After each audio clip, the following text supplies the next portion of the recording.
सभी मित्रों को नमस्ते।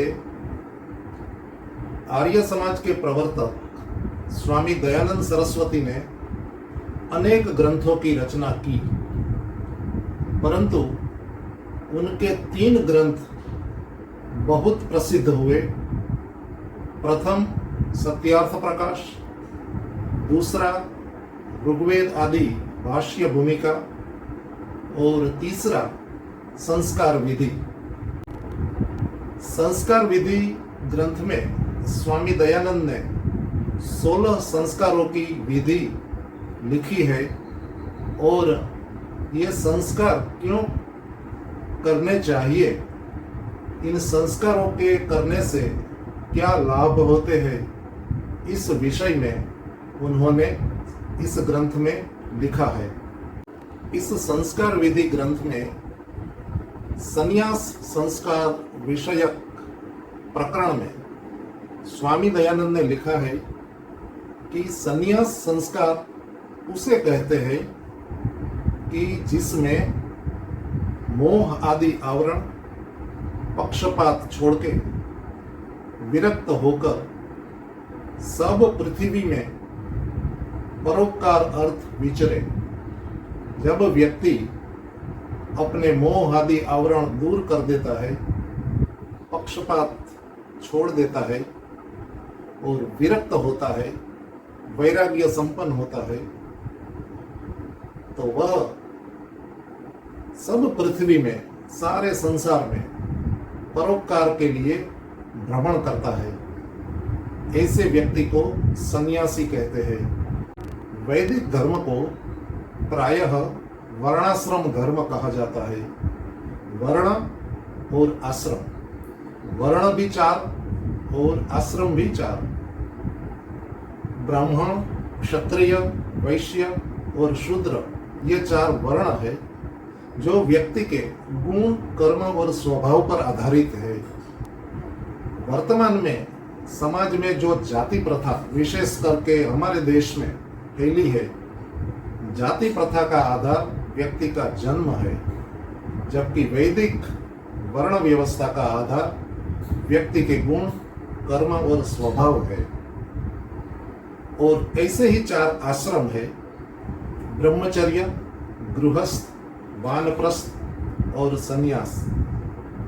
व्यक्ति के जीवन के ये 4 पड़ाव माने गए हैं, इसलिए वैदिक धर्म को वर्णाश्रम धर्म भी कहा जाता है। स्वामी दयानंद ने इस प्रकरण में आगे लिखा है कि प्रथम जो वानप्रस्थ के आदि में कहा यह है कि ब्रह्मचर्य पूरा करके गृहस्थ और गृहस्थ होके वानप्रस्थ, वानप्रस्थ होके सन्यासी होवे। यह क्रम सन्यास है जो क्रम से आता है। पहले ब्रह्मचर्य आश्रम, फिर गृहस्थ, फिर वानप्रस्थ और अंत में संन्यास आश्रम। तो यह क्रम संन्यास अर्थात अनुक्रम से एक के बाद दूसरा, दूसरे के बाद तीसरा, तीसरे के बाद अंतिम चौथा, अनुक्रम से आश्रमों का अनुष्ठान करता करता वृद्धावस्था में जो संन्यास लेना है उसी को क्रम संन्यास कहते हैं। फिर आगे उन्होंने एक द्वितीय प्रकार लिखा है जो क्रम संन्यास से भिन्न है। यहाँ स्वामी दयानंद जी ब्राह्मण ग्रंथ का एक वाक्य देते हैं जिसमें कहा गया है कि यद हरेव वीरजेत तद हरेव प्रव्रजेत वनाद वा गृहाद वा।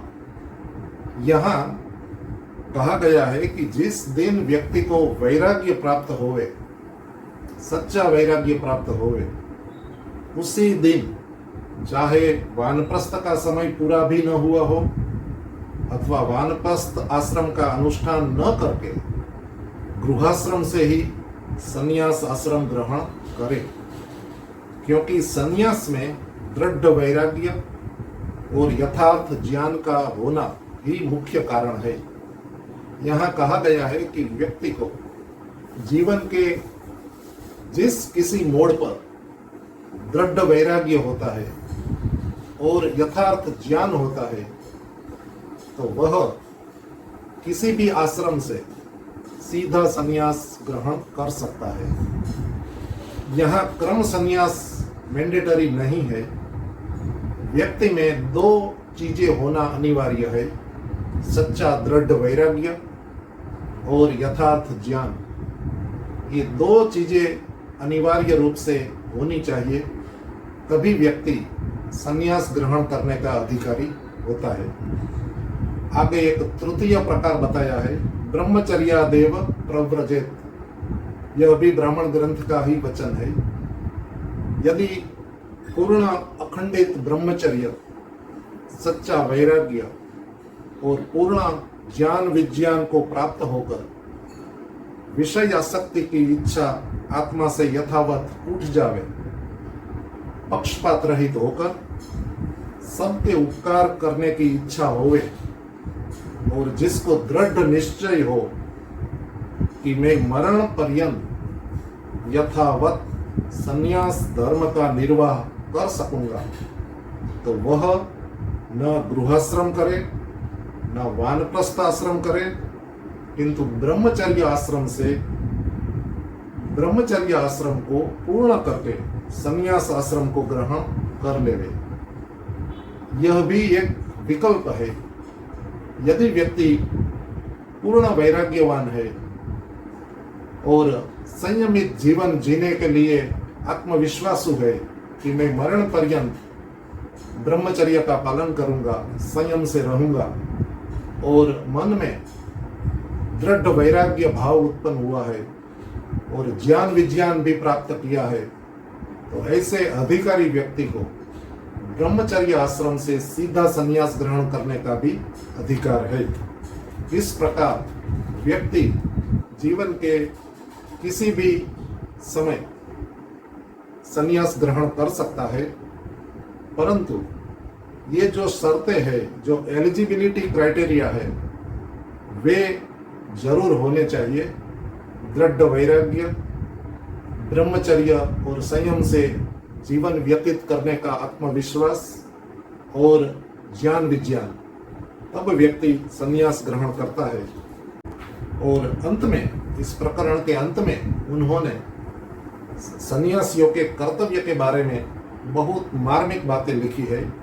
उन्होंने लिखा है कि सन्यासी जगत के सम्मान से विष के तुल्य डरता रहे।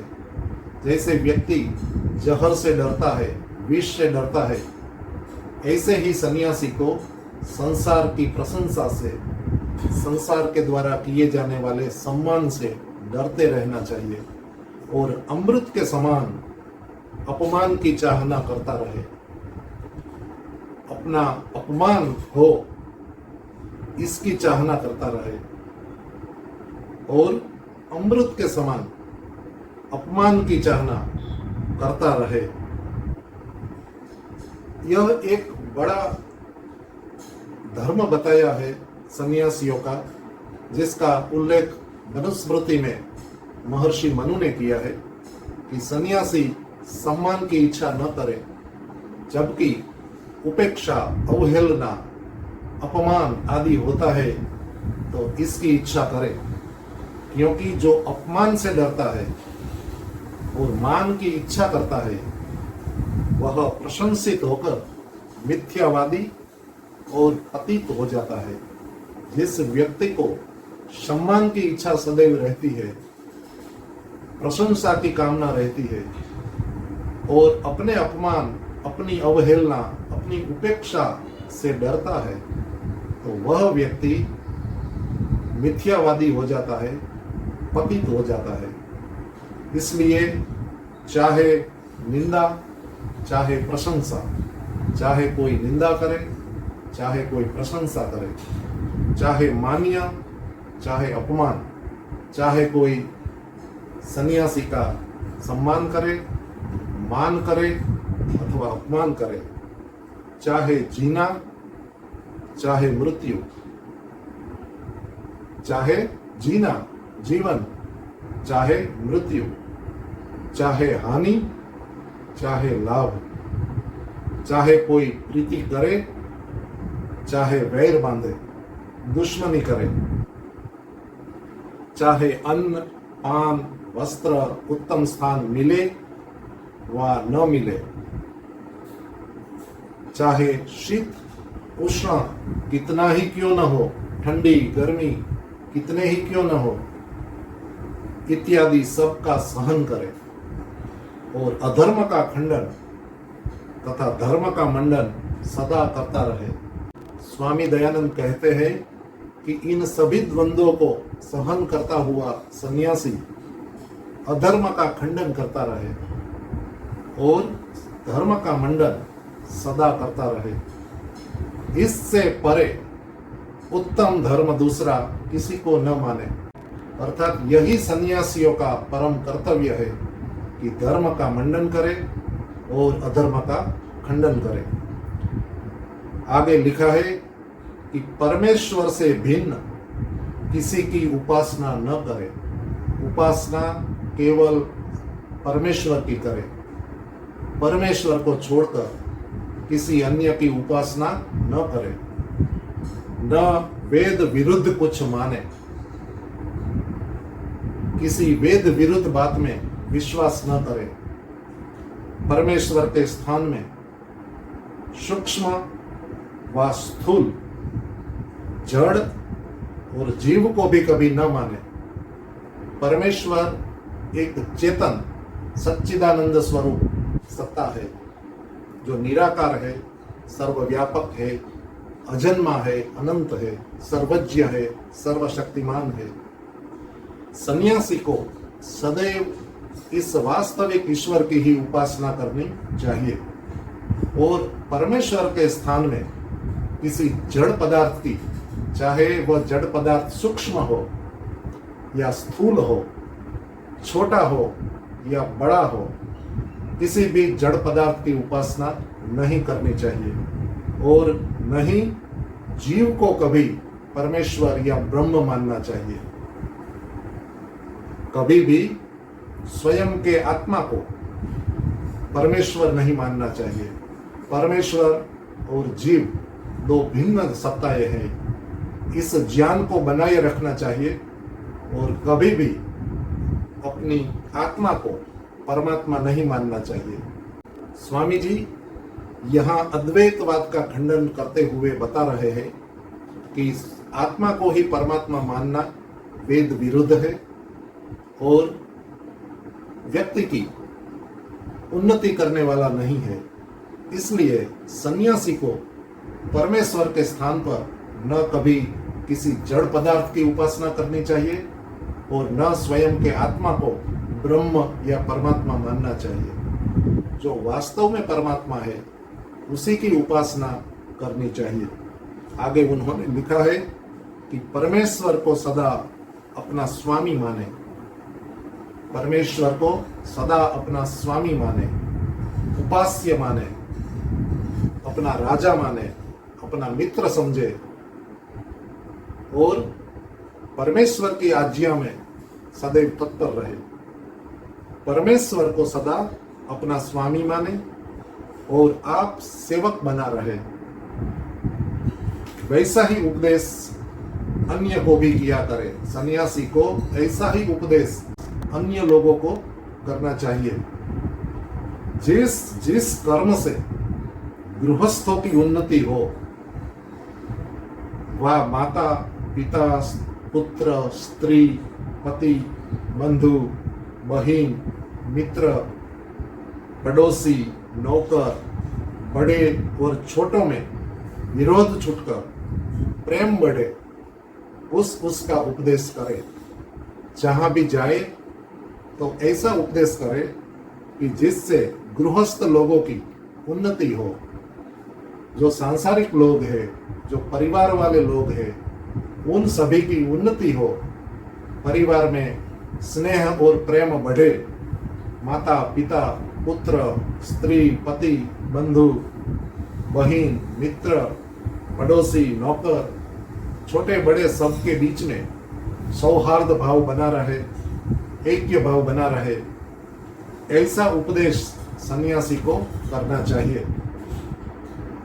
आगे स्वामी जी इसके आगे स्वामी जी बता रहे हैं कि जो वेद से विरुद्ध मत मतांतर के ग्रंथ है, जो वेद विरुद्ध मत मजहबों के ग्रंथ है, उन्होंने लिखा है बाइबल, कुरान, पुराण, मिथ्याभिलाप तथा काव्यालंकार, ये कुछ नाम उन्होंने लिखे हैं जिनको वे वेद विरुद्ध समझते थे।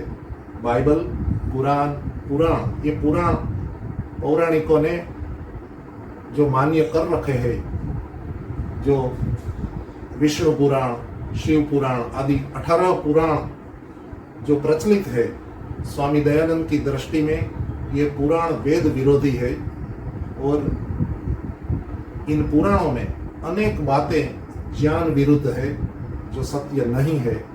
इसलिए स्वामी दयानंद यहाँ पुराण का भी उल्लेख करते हैं और लिखते हैं कि जो वेद से विरुद्ध मत मतांतर के ग्रंथ बाइबल, कुरान, पुराण, मिथ्याभिलाप तथा काव्यालंकार है कि जिनके पढ़ने सुनने से मनुष्य विषयी और पतित हो जाते हैं, उन सब का निषेध करता रहे।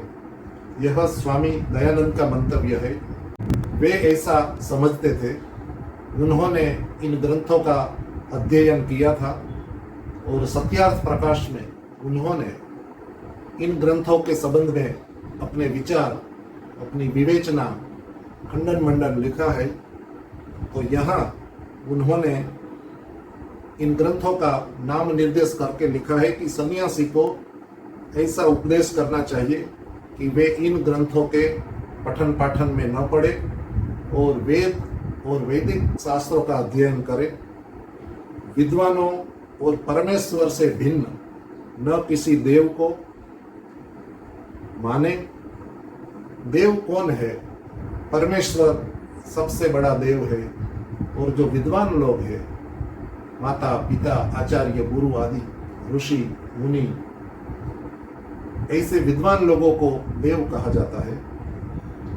इनसे पृथक कोई देव नहीं है। फिर लिखते हैं कि विद्या, योगाभ्यास, सत्संग, सत्य भाषण आदि से भिन्न किसी को तीर्थ न माने। सच्चा तीर्थ क्या है? सच्चा तीर्थ यही है, विद्या प्राप्त करना, योगाभ्यास करना, सत्संग करना, सत्य भाषण करना, सदैव सत्य बोलना। ये सब वास्तव में तीर्थ है जो व्यक्ति को दुखों से तारते हैं, दुखों से बचाते हैं। स्वामी दयानंद किसी जल, स्थल आदि को तीर्थ नहीं मानते थे। उनकी दृष्टि में जिन कर्मों को करने से मनुष्य दुखों को तर जाए, जिन कर्मों को करने से व्यक्ति के दुख दूर हो जाए, उन कर्मों का नाम ही तीर्थ है। तो कहते हैं कि सन्यासी को ऐसा उपदेश करना चाहिए कि सत्कर्मों से भिन्न कोई तीर्थ नहीं है। विद्वानों की मूर्तियों से भिन्न जो विद्वान लोग, जीवित विद्वान लोग हैं, उनके जो शरीर है, उनकी जो मूर्तियां है, अर्थात जो दिखाई देते हैं शरीर आदि, उन मूर्तियों से भिन्न पाषाण आदि मूर्तियों को न माने न मनवावे। स्वामी दयानंद मूर्ति पूजा को ठीक नहीं समझते थे। इसलिए यहाँ कहते हैं कि जो विद्वान लोग हैं, जो देव लोग हैं, उनकी मूर्तियों के अतिरिक्त किसी जड़ मूर्तियों को न माने न मनवावे। सन्यासी लोगों को ऐसे एजुकेट करे कि वे विद्वानों का सम्मान करें, विद्वानों से शिक्षा प्राप्त करें, ज्ञान प्राप्त करें और जड़ मूर्तियों की पूजा न करें। वैसे ही गृहस्थों को चाहिए कि माता, पिता, आचार्य, अतिथि, स्त्री के लिए विवाहित पुरुष और पुरुष के लिए विवाहित स्त्री की मूर्ति से भिन्न किसी की मूर्ति को पूज्य न समझे, किसी जड़ मूर्तियों को पूज्य न समझे, जड़ मूर्तियों की पूजा न करे। और किसकी पूजा करे? ये जो चेतन जीव है, आचार्य, पिता, माता, अतिथि, स्त्री के लिए अपना विवाहित पति और पुरुष के लिए अपनी विवाहित स्त्री, यही मूर्तियां है जिसको पूज्य समझना चाहिए। मतलब उनका सम्मान करना चाहिए, उनकी सेवा करनी चाहिए, उन्हें प्रसन्न रखने के लिए प्रयास करना चाहिए। ये ही जीवित मूर्तियां हैं जिनकी पूजा करनी चाहिए, अर्थात सत्कार करना चाहिए, प्रिय आचरण करना चाहिए, परंतु जड़ मूर्तियों की पूजा करना उचित नहीं है। स्वामी जी कहते हैं कि सन्यासी को ऐसी ऐसी बातों का प्रचार उपदेश करना चाहिए, किंतु वैदिक मत की उन्नति और वेद विरुद्ध पाखंड मतों को एक खंडन करने में सदा तत्पर रहे। फिर स्वामी दयानंद कहते हैं कि सन्यासी को वैदिक धर्म की उन्नति करनी चाहिए और जो वेद विरुद्ध पाखंड मत, पंथ, संप्रदाय, मजहब फैले हुए हैं उनका खंडन करने में सदा तत्पर रहना चाहिए। फिर आगे लिखा है कि वेद आदि शास्त्रों में श्रद्धा और तद विरुद्ध ग्रंथों व मतों में अश्रद्धा किया करे, कराया करे। सन्यासी को वेद आदि शास्त्रों में श्रद्धा रखनी चाहिए और जो ग्रंथ और जो मत, पंथ, मजहब वेद से विरुद्ध है उन मतों में और उनके ग्रंथों में अश्रद्धा रखनी चाहिए। आप शुभ गुण कर्म स्वभाव युक्त होकर सबको इसी प्रकार का करने में प्रयत्न किया करें। सन्यासी को सदैव इसके लिए प्रयत्न करते रहना चाहिए और जो पूर्वोक्त उपदेश लिखे हैं उन अपने सन्यास आश्रम के कर्तव्य कर्मों को किया करें। फिर लिखते हैं कि खंडनीय कर्मों का खंडन करना कभी न छोड़े। खंडनीय कर्मों का खंडन करना कभी न छोड़े। सन्यासी को जो बातें गलत है, असत्य है, मिथ्या है, मानवता की हानि करने वाली बातें हैं, मानव ऐक्य को बाधित करने वाली बातें हैं, व्यक्तियों का शोषण करने वाली, गुमराह करने वाली बातें हैं, ऐसी मिथ्या, अवैज्ञानिक, अतार्किक बातों का अवश्य खंडन करना चाहिए। इसलिए सन्यासियों का कर्तव्य बताया है कि खंडनीय कर्मों का खंडन करना कभी ना छोड़े। फिर लिखा है कि आसुर अर्थात अपने को ईश्वर या ब्रह्म मानने वालों का भी यथावत खंडन करता रहे। हमारे देश में लाखों करोड़ों लोग ऐसे हैं जो स्वयं को ब्रह्म समझते हैं, कहते हैं आत्मा सो परमात्मा। जीव और ब्रह्म दोनों एक ही है, दोनों अभिन्न है। इसे नवीन वेदांत कहते थे स्वामी दयानंद। यह सच्चा वेदांत नहीं है। सच्चा वेदांत 3 पदार्थों को अनादि मानता है, ईश्वर, जीव और प्रकृति।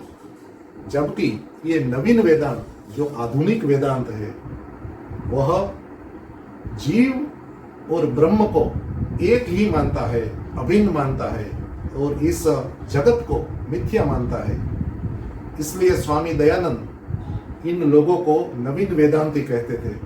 यहाँ ऐसी मान्यता रखने वाले लोगों को स्वामी दयानंद ने आसुर कहा है। आसुर अर्थात अपने को ईश्वर या ब्रह्म मानने वाले लोग। और कहा है कि सन्यासी को ऐसे नवीन वेदांतियों का भी यथावत खंडन करना चाहिए। परमेश्वर के गुण, कर्म, स्वभाव और न्याय आदि गुणों का प्रकाश करता रहे। एक सन्यासी परमेश्वर के वास्तविक गुणों का, वास्तविक कर्मों का, वास्तविक स्वभाव का प्रकाश करते रहना चाहिए। इस प्रकार कर्म करता हुआ स्वयं आनंद में रहकर सबको आनंद में रखे। एक सन्यासी को स्वयं भी आनंदित रहना चाहिए और अन्य लोगों को भी आनंदित करते रहना चाहिए। और इसके लिए परमेश्वर के जो गुण, कर्म, स्वभाव है और न्याय आदि गुण है उसका प्रकाश करना चाहिए और ईश्वरीय गुणों के माध्यम से स्वयं भी आनंदित रहना चाहिए और अन्य लोगों को भी आनंदित रखना चाहिए। अंत में स्वामी जी ने परमात्मा से प्रार्थना की है कि हे जगदीश्वर, सर्वशक्तिमान, सर्वांतर्यामी, दयालु, न्यायकारी, सच्चिदानंद, अनंत, नित्य, शुद्ध बुद्ध, मुक्त स्वभाव, अजर, अमर, पवित्र परमात्मन, आप अपनी कृपा से सन्यासियों को पूर्वोक्त कर्मों में प्रवृत्त रख के परम मुक्ति सुख को प्राप्त कराते रहिए। इस प्रकार उन्होंने संन्यास संस्कार का यह प्रकरण समाप्त किया है। इति संन्यास संस्कार विधि ही समाप्त। आशा है कि इससे आपको स्वामी दयानंद के संन्यास आश्रम के संबंध में, एक सन्यासी के कर्तव्यों के संबंध में जो विचार है उनका परिचय प्राप्त हुआ होगा। आप इन बातों पर विचार कीजिएगा और जो सत्य है उसे हम स्वीकार करें और जो मिथ्या बातें हैं हम उन बातों से स्वयं को मुक्त करें। यही हमारा कर्तव्य है। बहुत बहुत धन्यवाद। नमस्ते।